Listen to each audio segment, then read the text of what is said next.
This is NDTV.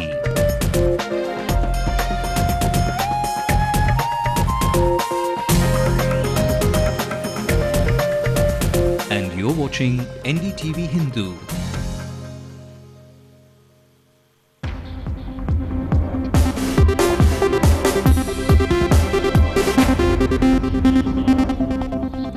Good evening. This is your one-stop destination for all of the day's stories this Tuesday night. Politically, there's been a lot of emotion involved among the former First family members as Member of Parliament Kannimudi was reunited with family once again. We track that and what Amma has to say to that episode and lots more in the next 30 minutes. I'm Evelyn Matthew. Well, of course, it is the big game, Chennai Super Kings versus Royal Challengers Bangalore, and the big Chris Gayle has also been knocked out, so it's game over for him, as well as Mayank Agarkar, of course, courtesy Ashwin and Bullinger. So a big surprise really for Super Kings. We'll be bringing you the latest and more. Before we go across to Natasha live for those updates, the headlines tonight. The arrest of Karunanidhi's youngest child shows on the upset and frail patriarch. Kannimudi's first family gets emotional after her bail plea is adjourned. But no politician can be given any leeway because she is a woman, says Amma, even while Sonia Gandhi feels for her. You cannot expect any leniency to be shown because one is a woman. That's all. Leader is also concerned. We are all concerned that a lady being inside the jail. 9 special teams of the CBCID get down to investigate former Minister Mariam Picham's death. Those with him will be questioned as well. With the spotlight on power cuts, will Chennai get a respite? Amma assures a switch over in 2 weeks' time. You can ask this question after another 2 weeks. You can ask this question after another 2 weeks. Ahead of the public interest litigation hearing on the new Secretariat complex at the Madras High Court, chaos prevails over who will shift into the new multi-crore building. And Chennai lad and windmaster of the CSK, Ashwin takes out big fish Chris Gayle, and unchanged Super Kings side hope for a qualifier win.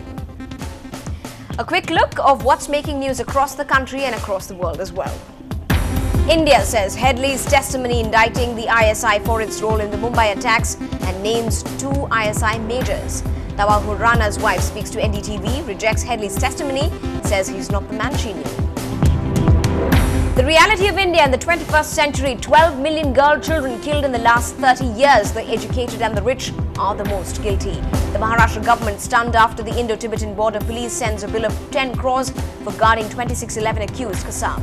The BJP takes on Jairam Ramesh for his controversial remarks on the IIMs and the IITs. 250 flights are cancelled in Europe because of ash from the Icelandic volcano which erupted. And legendary singer Bob Dylan is 70 and is still everyone's favorite tambourine man today. On the day a special CBI court hearing the 2G scam case rejected the bail applications of Shahid Balwa and Kusegaon Realty's Asif Balwa and Rajiv Agarwal, the omen spilled over for Rajya Sabha MP Kannimudi. The hearing of her bail plea has been adjourned till the 30th of May.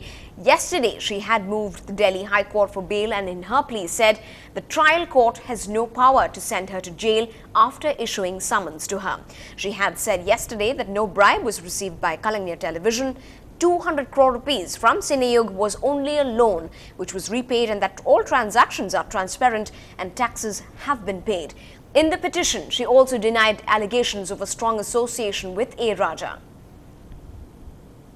The DMK chief's youngest child, Kannimudi, now will spend at least another week at the Tihar jail. But today, she described her meeting with her father as a very emotional one. In an exclusive interview to NDTV, she said, and I quote, "It was a very emotional meeting. We cried. Dad is very upset. It's very sad that he has to go through this at this age," unquote. So while the DMK chief Karunanidhi has made his unhappiness clear with the Congress over the arrest of his daughter in the 2G scam, the National Party is reaching out to its southern ally after Home Minister P. Chidambaram called on the DMK chief last night. Congress's Tamil Nadu in charge, Ghulam Nabi Azad, met the former Tamil Nadu Chief Minister, as did Jayanthi Natarajan. This is the first time since 2004 that Mr. Karunanidhi has not met Ms. Sonia Gandhi while visiting the capital. we are all concerned. Our party is also concerned. Our leader is also concerned.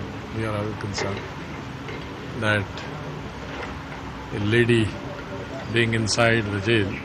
Well, I must say that Karunanidhi ji is a man of not only of great political standing, but he is a man of great political understanding also. Karunanidhi ji understands all that under these circumstances the Congress leadership and Congress has no role. Now, even when the Congress looked like they were cozying up to the DMK for this matter, the chief of the state government showed no mercy at all. Today, at her first interaction officially as the chief minister, she said no criminal or politician can be given any leeway on the grounds of being a woman, but preferred to maintain a non-committal stance on the nature of ties between the DMK and the Congress. In politics, you cannot expect any concession to be shown because you are a woman. Similarly, where criminal activities are concerned, one cannot expect any leniency to be shown because one is a woman. That's all. Moving on, the mysterious death of Tamil Nadu's ex-environment minister Mariam Pichai continues, but Amma has made sure that the cops in the state find out the real truth through the demise. 9 special teams of the CBCID have swung into action to hunt down the missing lorry and are also interrogating the former minister's driver and those who accompanied him yesterday morning. The former minister's body was buried with state respect in Trichy today. Meanwhile, the new Secretariat complex, an ambitious project of the earlier DMK regime on Anna Saleh, looks deserted as of now. However, since the AIA-DMK regime is not going to abandon it yet, what's in store for this new age monument on Anna Saleh? Peer Muhammad tells you more. There are no Netas and Babus in the former seat of power, only holiday visitors, since the government moved back to Fort St. George. And the new Chief Minister, Jayalalitha, and her cabinet are discussing what to do with the 1,200 crore rupee complex spearing out over 60-acre land. அவங்க ரொம்ப நாளாக கட்டிகிட்டு இருந்தாங்க, இன்னும் முடிஞ்ச பாடு இல்லை. நாங்கள் ஒரு நொடியில் முடிவெடுக்கணும்னு எப்படி மெதுவாக முடிவெடுப்போம்.